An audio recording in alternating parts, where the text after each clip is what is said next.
विनीता के विवाह को पूरे 11 साल हो चुके थे, परंतु माँ बनने का सुख उसको मिला ही नहीं था।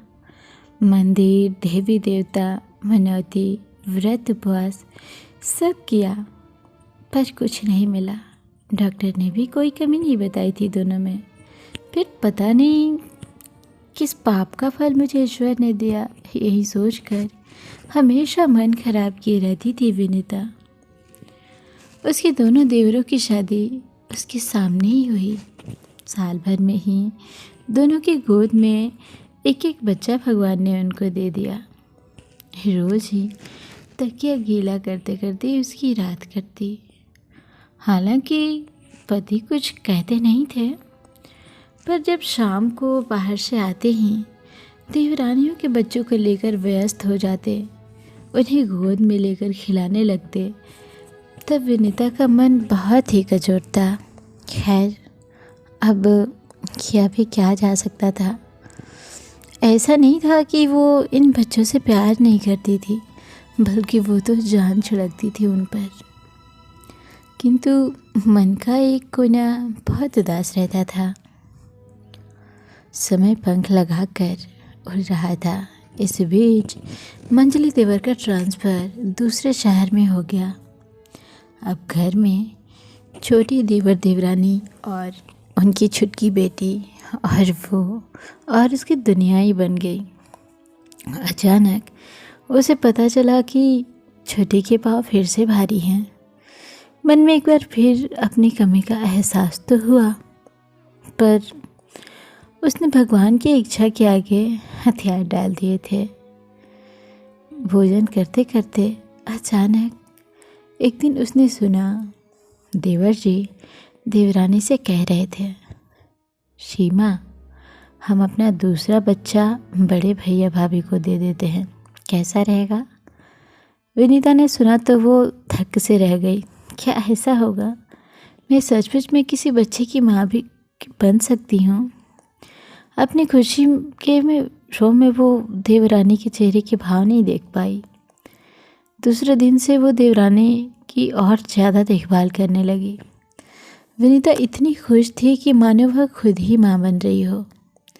उसने छुप छुप कर नए बच्चे के लिए कपड़े, मोजा, टोपा सब बना लिए। समय आया, छोटी देवरानी को बच्चा तो हुआ, किंतु बच्चा माँ की गोद में ही रहा। देवरानी के उदासीन व्यवहार ने उसका दिल एकदम तोड़ दिया। बच्ची खुशी उम्मीद उसने उन दोनों की बात सुनकर छोड़ दी। जब देवर अपनी पत्नी को समझा रहे थे कि क्या हुआ अगर हम भाभी को बच्चा दे दे तो, और देवरानी का कहना है कि भाई बच्चा तो घर में ही रहेगा, मेरे पास रहे या उनके, मैं पूरा अपने बच्चे को किसी को नहीं दे सकती।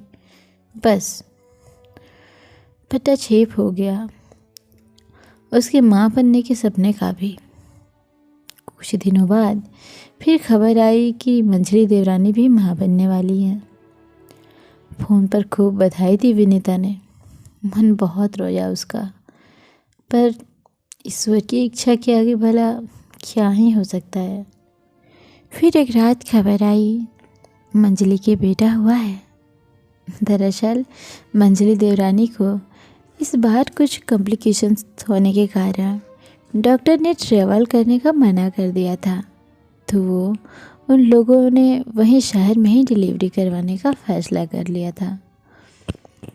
रात फ़ोन पर देवर ने कहा, भाभी आप सबको लेकर आ जाइए, अगले हफ्ते फंक्शन रखे हैं बच्चे का। मन ही मन रोते रोते उसने यात्रा पूरी की। छोटा देवर, उसके दोनों बच्चे, पति, सास सब थे साथ में, बस वो किसी के साथ नहीं थी। मेरा जीवन तो निरर्थक हो गया। भगवान, तुमने मेरी कभी नहीं सुनी। हर गुजरते मंदिर के आगे वो ऐसे बुदबुदाती। शाम तक वो सबके साथ मंजले के घर पर पहुंच चुकी थी। लंबा चौड़ा आयोजन, खूब लोग बाग, गहमा गहमी, लेकिन उससे कोई ठीक से बात तक नहीं कर रहा था। कुछ औरतें कानाफूसी भी कर रही थी। पति भी आकर काम में रम गए थे। वही निठल्ली सी बैठी थी। तभी एक स्त्री ने कहा, आप विनीता जी हैं? जी हाँ। चलिए आप, कहकर वो औरत विनीता को एक कमरे में ले गई। वहाँ मंजली देवरानी बच्चे के साथ लेटी थी। उलाहना देते हुए बोली, दीदी कहाँ हो आप? शाम को हमारा गोद भराई का फंक्शन है और आप ऐसे मुंह उतार कर बैठी हो। चलो पहले आप तैयार हो जाइए अच्छे से, फिर बच्चे को संभालिए। रुआंसी सी विनीता तैयार होने उठी तो साथ आई महिला ने कहा, आज चलिए मैं आपको तैयार कर देती हूँ। विनीता को बाद में पता चला कि वो ब्यूटिशियन थी। हल्का मेकअप, आँखों में काजल, बालों में ढेर सारा गजरा, लाल बनारसी साड़ी विनीता का सौंदर्य देखते ही बन रहा था, किंतु आँखों में झुंझलाहट भी थी। गोद में बच्चा देवरानी के आया है और मुझे इन लोगों ने क्यों इतना सजा रहे हैं। फिर हॉल में जहाँ कार्यक्रम होना था सब इकट्ठे हुए। बच्चे को मंजली देवरानी एक बार भी उसको हाथ लगाने तक नहीं दी थी, बस रोने रोने को ही होए जा रही थी विनीता। तभी मंजली देवर ने सबको शांत करते हुए कहा, आज का यह आयोजन मेरे बड़े भैया और भाभी की प्रथम पुत्र रत्न की प्राप्ति के उपलक्ष्य में रखा गया है। आप सब श्रीमती विनीता एवं राजेश जी को और नवजात शिशु को अपना आशीर्वाद देकर हमें अनुग्रहित करें। और मंजली ने आकर विनीता को उलाहना देते हुए कहा, लो भी दीदी, अब अपने बच्चों को गोद में कब से लिए फिर रही हूँ, थक गई हूँ भाई मैं। और विनीता की आंखों के आंसू झरझर बहने लगे। राजेश की बाहों का सहारा और उन दोनों के बीच नन्हा सा राजकुमार, सब मानो गड़मगड़ हुए जा रहे थे। क्या मैं सचमुच माँ बन गई? तालियों का शोर, सबके मुस्कुराते चेहरे, मंजली देवर देवरानी की पुलकित मुस्कान यही तो कह रही थी कि वो माँ बन गई। सो फ्रेंड्स, आपको ये कहानी कैसी लगी हमें कमेंट करके ज़रूर बताएं। चैनल पे नए हैं तो प्लीज़ चैनल को सब्सक्राइब जरूर कर लें।